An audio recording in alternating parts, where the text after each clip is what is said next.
لو تناهيتم إلى سر الحياة وصنعتم كائنا حيا نرى.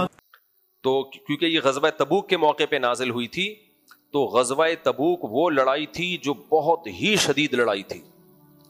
شدید ترین گرمیوں میں آپ ابھی بھی گوگل پہ دیکھ لو، مدینہ اور تبوک، سعودی عرب کا ایک کنارہ اگر مدینہ ہے تو دوسرا کنارہ تبوک ہے. ٹھیک ٹھاک لمبا راستہ ہے، اور ریگستانوں کا ٹھیک ٹھاک لمبا راستہ ہے.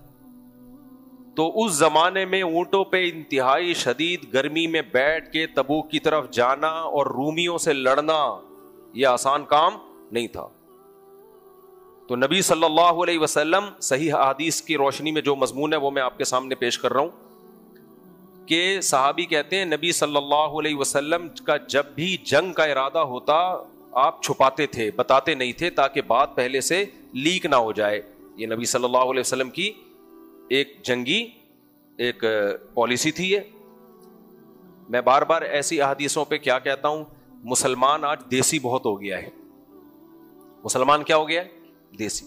کوئی پالیسی نہیں ہے، کوئی پلاننگ نہیں ہے، الٹے کام کر کے بولے گا کہ اللہ بچائے گا. تو ہمارے نبی صلی اللہ علیہ وسلم کی پلاننگ ہوتی تھی، اس میں کہ یہ بھی بھائی جنگ کا ارادہ ہے تو ایک دم سے اس کو لیک نہیں کرو، دشمن تک بات پھیل جائے گی. تو یہاں آپ نے پہلے بتا دیا کہ بھائی ہمارا جنگ کا ارادہ ہے. تبوک میں اطلاع ملی ہے کہ رومی آ رہے ہیں اور آ رہے تھے لڑنے کے لیے، تو آپ نے فرمایا ہمیں وہاں جا کے ان کو روکنا پڑے گا. تو اب چونکہ یہ آسان لڑائی نہیں تھی تو اگر آپ اس کو چھپاتے تو صحابہ تیاری نہیں کر پاتے. تو اس لیے آپ صلی اللہ علیہ وسلم نے پہلے سب کو بتا دیا بھائی تبوک جانا ہے. اب مکہ فتح ہوا ہے، تھکے ہارے بیٹھے ہوئے ہیں کہ بھائی اب مکہ فتح ہو گیا، چلو ساری زندگی جو ہم نے مشکلات اٹھائی ہیں اب اس کا پھل کھانے کا وقت آیا ہے. تو اب بھی نہیں آرام سے بیٹھنے دیا جا رہا. صحیح ہے نا؟ اب تو بھائی بڑی طاقتوں سے لڑائی. ابھی تو مشرکین مکہ سے فارغ ہوئے ہیں، عرب قبائل سے فارغ ہوئے ہیں، ابھی تو دنیا پڑی ہوئی ہے. اسی سے پتہ چلتا ہے ہمارے نبی ساری دنیا کے سارے انسانوں کے لیے آئے ہیں. ابھی تو دنیا پڑی ہوئی ہے بھائی. ابھی تو لڑائیوں کا وہ سلسلہ شروع ہوگا. محمد بن قاسم جائے گا سندھ فتح کرنے کے لیے تھوڑے دنوں میں، اور اٹلی تک ہماری فوجیں داخل ہو جائیں گی. آپ کو پتا ہے یورپ تابعین کے دور میں فتح ہو چکا تھا. افریقہ میں جہاں بھی جاؤ اسلام، میں تو جنگلوں میں افریقہ کے گیا ہوں، وہاں بھی مسجدیں ہیں. یہ کب آیا اسلام؟ یہ صحابہ کے دور میں آ چکا تھا. ایسے پھیلے ہیں بھائی. تو تبوک میں آپ صلی اللہ علیہ وسلم نے حکم دیا جانا ہے بھائی. اب منافقین پر یہ اتنا شاق گزرا ہے، انہوں نے بولا لو بھائی، کیونکہ یہ وہ ٹائم تھا جب عربوں کی تو زیادہ تر کاشت تھی، کھجور تھی. اب کھجوروں کے پکنے کا ٹائم شروع ہوا تھا. لو بھائی جب پھل کھانے کا وقت شروع ہوا ہے تو اب چلو کہاں؟ جہاد کے لیے، اور ایک طاقتور قوم سے، اور وہ بھی اتنا دور گرمیوں میں. تو منافقین یہاں کلابازیاں کھانے لگے. لیکن بعض مخلص صحابہ بھی پیچھے رہ گئے، جن میں کعب ابن مالک تھے، ہلال ابن امیہ تھے، اور مرارہ ابن ربیع رضی اللہ عنہم. یہ تین مخلص صحابی تھے جو ہر جنگ میں شریک تھے نبی کے ساتھ. کعب ابن مالک بھی تھے جو ہر جنگ میں شرکت ہے. صرف بدر میں اس لیے شریک نہیں ہوا تھا کہ وہ تو نبی کا لڑائی کا ارادہ ہی نہیں تھا، ہمیں کیا پتا تھا کہ جنگ ہو جائے گی. اس دفعہ کہتے ہیں کہ میں جب اتنے باغات اور اتنا سب کچھ دیکھتا تھا تو میرا دل اس کی طرف مائل ہو گیا، اور میں سوچتا ہی رہ گیا کہ کل جاؤں گا، پرسوں جاؤں گا، ترسوں جاؤں گا، میرے پاس تو مضبوط سواری ہے، تیز رفتار گھوڑا ہے، میں بعد میں پہنچ جاؤں گا. کہتے ہیں یہ سوچتا رہ گیا اور بالآخر نہیں گیا. تو نبی صلی اللہ علیہ وسلم جب تبوک میں پہنچے، لڑائی تو ہوئی نہیں، وہ بھاگ گئے تھے. تو آپ صلی اللہ علیہ وسلم جب واپس آئے نا لمبا سفر کر کے، تو مسجد نبی میں آپ صلی اللہ علیہ وسلم کی عادت تھی بیٹھنے کی. سفر سے واپس آ کے 2 رکعت پڑھتے اور بیٹھتے، ملاقاتیں کرتے. تو وفود کے وفود آنا شروع ہوئے. منافقین آتے اور قسمیں اٹھا اٹھا کے جھوٹ بولتے. تو 3 مخلص صحابی حضرت کعب ابن مالک، ہلال ابن امیہ اور مرارہ ابن ربیع. اچھا منافق، وہ جھوٹ سے وہ بات ادھر چلی گئی نا، وہ منافقین آ کے قسمیں اٹھا اٹھا کے جھوٹ بولنے لگے کہ اللہ کی قسم ہمیں عذر تھا، ہمارے یہ مسئلے تھے، ہمارے یہ مسئلے تھے. نبی صلی اللہ علیہ وسلم ان کے ظاہری الفاظ کو قبول کرتے، وَوَكَّلَ سَرَائِرَهُمْ إِلَى اللَّهِ، اور ان کے باطن کو کس پہ چھوڑ دیتے؟ اللہ پہ. جب کعب ابن مالک آئے نا تو نبی نے ان سے پوچھا الم تکن قد ابتعت ظہرک، اے کعب کیا تم نے سواری نہیں خریدی تھی؟ کعب ابن مالک نے فرمایا یا رسول اللہ سواری بھی تھی اور کوئی عذر نہیں تھا پیچھے رہنے کا. صاف لفظوں میں اقرار کر لیا کہ مجھ سے غلطی ہوئی ہے. باقی دو اصحاب رسول تھے، صحابی تھے، انہوں نے بھی صاف سچ بول دیا بھائی ہماری کوتاہی ہے. نبی نے فرمایا قم حتی یقضی اللہ فیک، جاؤ یہاں سے، تمہارا فیصلہ کون کرے گا؟ اللہ. اس کے بعد نبی صلی اللہ علیہ وسلم نے حکم دیا کہ ان تینوں اصحاب کا بائیکاٹ کیا جائے، ان سے بات چیت بند کر دی جائے. تو حضرت کعب ابن مالک کی صحیح مسلم کی حدیث ہے، غالباً بخاری میں بھی ہے، فرماتے ہیں ایسی حالت ہو گئی تھی کہ قرآن نے اس حالت کا تذکرہ کیا ہے. حتی اذا ضاقت علیہم الارض بما رحبت، زمین اپنی کشادگی کے باوجود تنگ ہو گئی، جیل کی کوٹری لگنے لگی تھی، نہ کوئی سلام کرتا، نہ سلام کا جواب دیتا، نہ دیکھتا. یہ حالت ہو گئی تھی. انہی دنوں میں کوئی غیر مسلم بادشاہ نے خط بھیجا. ایک غیر مسلم بادشاہ کا سفیر مدینہ کی گلیوں میں آواز لگا رہا تھا من یدلنی علی کعب ابن مالک، بھائی کوئی کعب ابن مالک نام کے بندے یہاں پائے جاتے ہیں، کوئی بتائے گا کون ہے؟ کہتے لوگ ہاتھ سے اشارہ کر رہے تھے، وہ بیٹھ. کہتے ہیں وہ میرے پاس آیا، بادشاہ کا خط دیا اور کہا کہ ہمیں پتا چلا ہے کہ تمہارے جو سردار ہیں، تمہارے جو امیر ہیں محمد صلی اللہ علیہ وسلم، معاذ اللہ انہوں نے تمہارے ساتھ بہت نازیبا سلوک کیا ہوا ہے، حالانکہ تم عزت دار آدمی ہو. دیکھو کیسا ورغلا رہے ہیں کہ نہیں ورغلا رہے. اس سے صاف پتہ چلتا ہے کہ جب کچھ مسئلہ اپنے کنٹری میں ہوتا ہے نا تو بیرونی طاقتیں اس کو کیش کرانا شروع کر دیتی ہیں، تو اپنے جھگڑے خود ہی اپنے اندر ہی رہنے چاہیے. کعب ابن مالک اگر پھسلنے والے ہوتے تو یہ موقع تھا پھسلنے کا. وہ ورغلا رہا ہے کہ دیکھو تمہارے ساتھ اچھا سلوک نہیں ہو رہا، تم ہر جنگ میں نبی کے ساتھ شریک، احد میں تم گئے، فتح مکہ میں تم گئے، حدیبیہ میں تم، ہر جگہ تم. اتنی سی ایک دفعہ لڑائی میں شریک نہیں ہوئے اور غلطی مان لی، سوری کر لیا، تو یہ تو نہیں بنتا کہ بائیکاٹ ہو جائے، بات چیت بند. حتیٰ کہ آپ کی بیوی کو بھی حکم دے دیا تھا کہ اپنے میکے چلی جاؤ، ان کو بھی حکم دیا ان کے ساتھ مت رہو، اپنے میکے چلی جاؤ. وہ بھی اپنی والدہ کے گھر آ گئی، بیوی بھی گئی. تو کتنے دن؟ 50 دن. سمجھ رہے ہیں کتنے دن؟ 50 دن یہ بائیکاٹ رہا ہے. تو جب وہ کہتے ہیں میرے پاس خط آیا نا تو میں نے کہا یہ بھی ایک اور آزمائش ہے میرے لیے. یہ ایک آزمائش تو وہ تھی تبوک میں نہیں گیا، اب ایک اور آزمائش. کہتے ہیں پھاڑ کے میں نے پھینک دیا وہ خط، کہ ہمیں نہیں چاہیے آپ کی مدد. سمجھتے ہو گے نہیں سمجھتے؟ تو حضرت کعب ابن مالک رضی اللہ تعالیٰ عنہ اس طرح وہ باقی بھی. تو اب جو باقی دو صحابی تھے ان کی ایج بھی تھوڑی زیادہ تھی، بوڑھے تھے وہ. تو ان کی بیویوں نے اجازت لے لی کہ ہم اپنے بوڑھے شوہر کو چھوڑ کے جائیں گے، یہ اکیلے ہیں، ان کی خدمت کرنے والا کوئی بھی نہیں ہے. تو نبی نے اجازت دے دی کہ ٹھیک ہے تم ان کی خدمت کے لیے رہ سکتی ہو، لیکن شوہر اور میاں بیوی والا ریلیشن قائم کرنے کی اجازت نہیں ہے. انہوں نے کہا یا رسول اللہ وہ جب سے ان کو پر سزا نازل ہوئی ہے نا، ان کو کسی چیز کی طرف ویسے ہی رغبت نہیں ہے سوائے رونے کے، اور ان کا کوئی کام نہیں ہے. حضرت کعب ابن مالک کہتے ہیں مجھے ڈر ہوتا تھا اس حال میں موت نہ واقع ہو جائے، نبی ناراض ہیں اور میری موت واقع ہو جائے. دیکھو یہ بتانا مقصد ہے کہ جو آپ کے بڑے ہوتے ہیں نا، جو واقعی مخلص ہوتے ہیں، چھوٹی چھوٹی باتوں پہ آج باپ تھوڑا سا ڈانٹ دے، بیٹا ایسے باغی بن کے گھر سے نکل جاتا ہے. باپ کے سارے احسانات ایک طرف، ماں تھوڑا سا بد سلوکی شروع کر دے، گھر چھوڑ کے بھاگ جاتے ہیں. بھائی زندگی بھر کے احسانات دیکھو، یہ آزمائش ہے، برداشت کر لو. شوہر، بعض خواتین کو کیا ہوتا ہے، شوہر نے ڈانٹ دیا، اب سوری جب تک نہیں کرے گا تو موڈ ٹھیک نہیں ہوگا ان کا. چھوڑ دو یار، شوہر ہے وہ، ساری زندگی اس نے تم پر احسان کیا، اونچ نیچ ہو گئی تو گزار، ختم کرو. نہیں، یہ اونچی آواز سے کیوں بولا؟ اس طرح گھر کبھی بھی بولو نہیں چلتے. اگنور کر دو، چھوڑ دو بھائی، سوری نہیں کلوا اس سے. گھر میں جب اکٹھے رہتے ہیں سب کچھ ہوتا ہے، نہیں ایسا بولا کہ اس کو پکڑے بیٹھ جاتی ہیں. پھر اس کو آدمی کو پھر سے بڑا غصہ آتا ہے، یار تو مجھ میں اور غفار بھائی میں فرق کیا رہ گیا؟ پھر یعنی اجنبی میں اور مجھ میں کوئی فرق ہے ہی نہیں.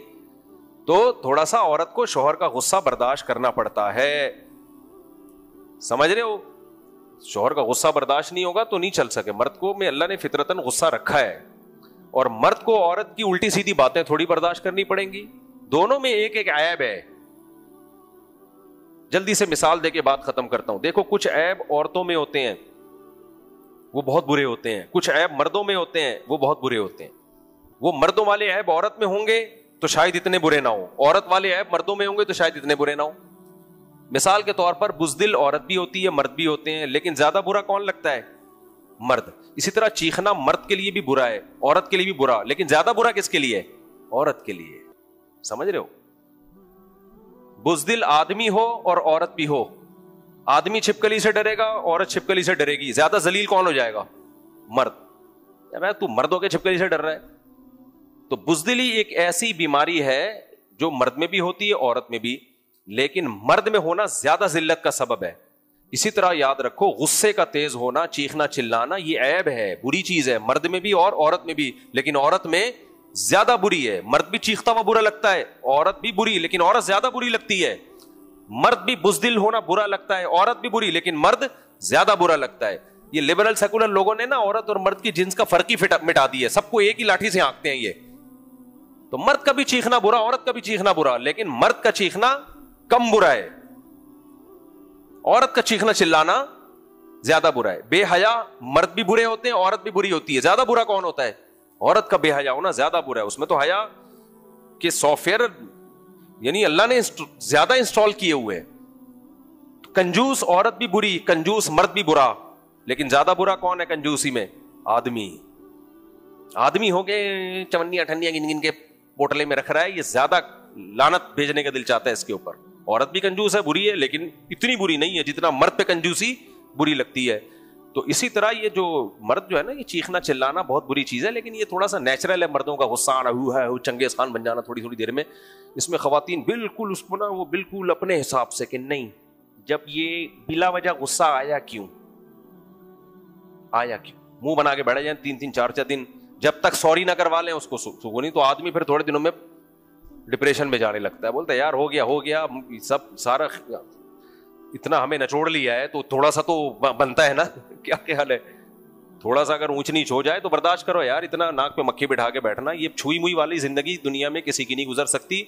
جن سوسائٹیوں میں چھوئی موئی والا سیٹ اپ چل رہا ہے نا, وہ چلتا ہی نہیں ہے سیٹ اپ. تھوڑا سا آڑے ترچے سبھی ہوتے ہیں, اور ایسی طرح سوسائٹی کو چلانا پڑتا ہے. پورے سیدھے ہونے کی کوشش کرو گے تو کچھ بھی نہیں ہوگا.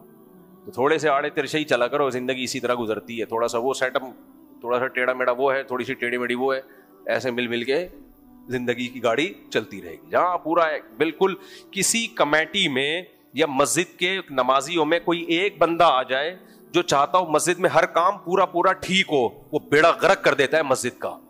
ہر مسجد میں ایک پنچایتی ہوتا ہے کہ نہیں ہوتا؟ بولو. وہ یہی کہ یہ آج یہ سورت کیوں پڑھ لی, وہ باتیں صحیح کر رہا ہوتا ہے, وہ ساری باتیں اس کی غلط نہیں ہوتی. یہ کیوں ہو گیا, یہ چپل ٹیڑھے کیوں ہیں, یہ صفائی کیوں نہیں ہوئی, یہ پنکھا کیوں نہیں ہوا, یہ ایسا کیوں نہیں ہوا, امام نے اتنی لمبی نماز کیوں پڑھا دی, آج غلطیاں زیادہ کیوں ہوا, وہ درد سر ہوتا ہے. باتیں وہ غلط نہیں کر رہا ہوتا, لیکن اس میں فالٹ کیا ہوتا ہے بھائی, سارا سب جگہ صحیح کچھ بھی نہیں ہوتا, سب تھوڑا بہت اونچ نیچ چل کے گزارا چل رہا ہوتا ہے. تو ایسے لوگ جو بالکل صحیح چلانے کی کوشش کرتے ہیں نا امام کو, ان کو میں کہتا ہوں تو اپنی بیوی کو پورا صحیح چلا کے دکھا دے. وہاں یہ بھیگی بلی بنے ہوئے ہوتے ہیں, برداشت کر رہے ہوتے ہیں. اور جو آ کے یہاں باتیں کیا کرو نا, میرا اپنی بیوی پہ کرتے ہیں نا باتیں, بیوی پہ مکمل کنٹرول ہے, اور بالکل ایسے میرے ساتھ بکواس کر رہے ہوتے ہیں, یہ جھوٹ بول رہے ہوتے ہیں. تو حضرت کعب ابن مالک رضی اللہ تعالیٰ عنہ کو آزمائش میں ڈالا گیا, بقیہ اصحاب کو بھی انہوں نے صبر کیا. 50 دن کے بعد نبی پر وحی آئی. آپ صلی اللہ علیہ وسلم نے فجر کے بعد اعلان کیا کہ ان کی توبہ اللہ نے قبول کر لی ہے. تو صحابہ دوڑے ان کے گھر کی طرف, نا یہ دور رہتے تھے, دوڑے گھر کی طرف ان کو خوشخبری دینے کے لیے. تو لیکن ایک گھوڑے پہ بیٹھے, ایک ویسے دوڑے, ایک صحابی پہاڑ پہ چڑھ کے زور سے آواز مار دی انہوں نے, ٹھیک ہے نا, زور سے آواز مار دی. وَكَانَ الصَّوْتُ أَسْرَعَ مِنَ الْفَرَسِ. کعب ابن مالک کہتے ہیں آواز کی رفتار گھوڑے کی رفتار سے تیز ہے. انہوں نے پہلے ہی آواز مار دی, یا کعب ابن مالک ابشر. کہتے ہیں میں نے فجر کی نماز گھر کی چھت پہ پڑھی, سلام پھیرا تو مجھے آواز آئی اے کعب ابن مالک خوشخبری قبول کرو. بس کہتے ہیں میں سمجھ گیا کہ میری توبہ اللہ نے قبول کر لی ہے. کہتے ہیں میں دوڑا دوڑا نبی صلی اللہ علیہ وسلم کے پاس مسجد میں آیا, تو جب مسجد میں نبی پہ میری نظر پڑی تو حتی اذا سر استنار وجہہ کأن وجہہ قطعۃ قمر. آپ کی عادت تھی کہ جب آپ خوش ہوتے تھے نا, آپ کا چہرہ ایسے چمکتا تھا جیسے چاند کا ٹکڑا, ایسے اس پہ چمک ہوتی تھی. تو نبی کا چہرہ ایسے خوشی سے چمک رہا تھا, اور آپ نے فرمایا ابشر بخیر یوم مر علیک منذ ولدتک امک. اے کعب, جس دن سے تجھے تیری ماں نے جنا ہے نا, اس سے زیادہ خوشی کا دن تیری زندگی میں آج تک کبھی بھی نہیں آیا. اس دن کی مبارکباد قبول کر. سمجھ میں آ رہی ہے بات کہ نہیں آ رہی؟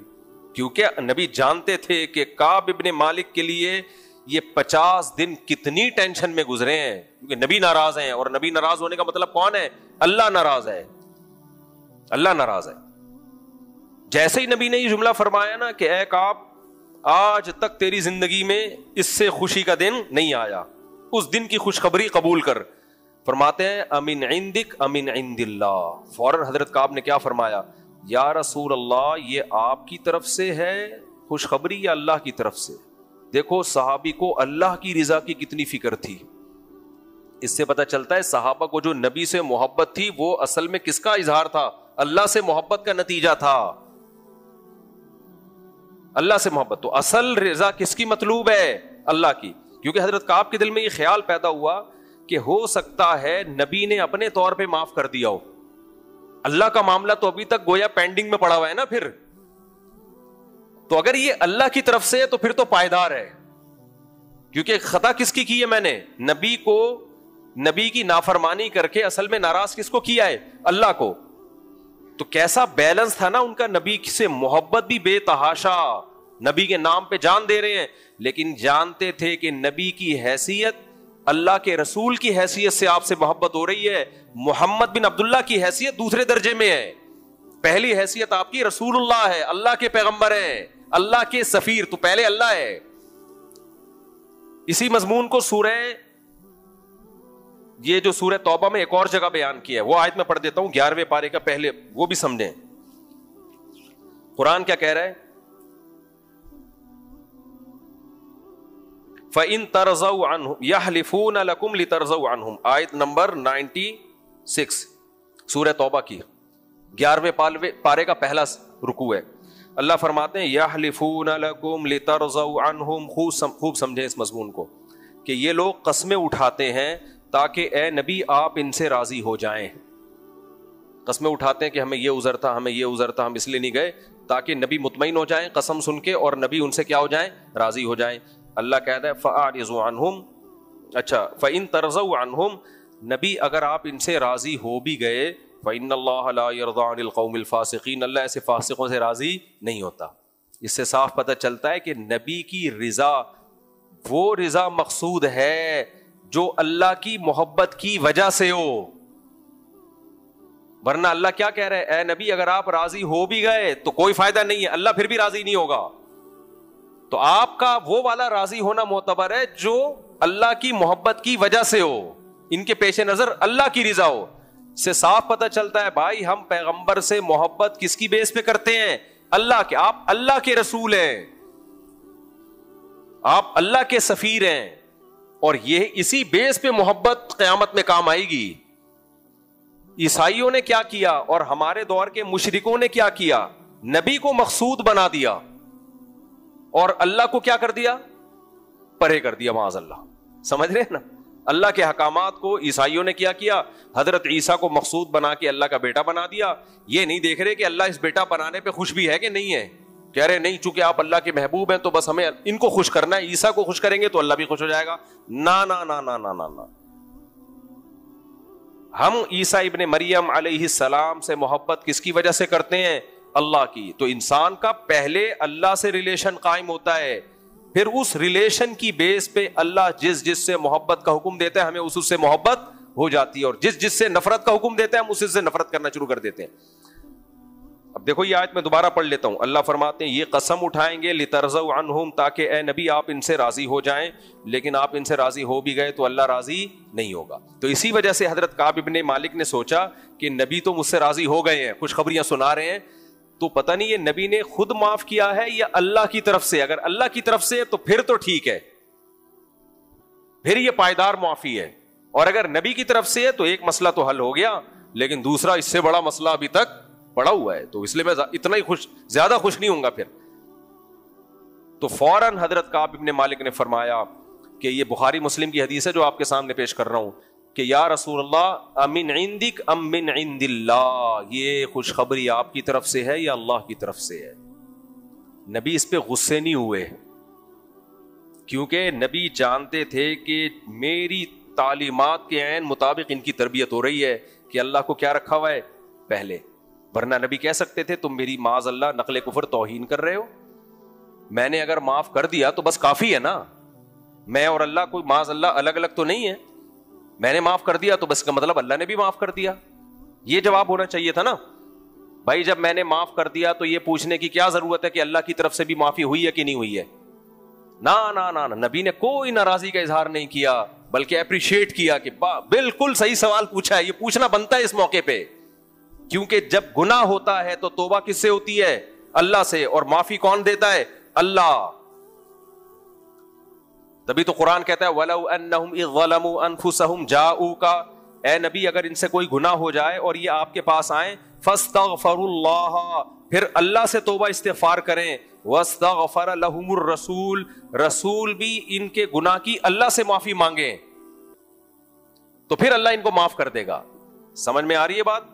تو گناہ اللہ کی نافرمانی کا نام ہے, تو اس میں توبہ بھی کس سے ہوگی, اللہ سے, معافی بھی کون دے گا, اللہ دے گا.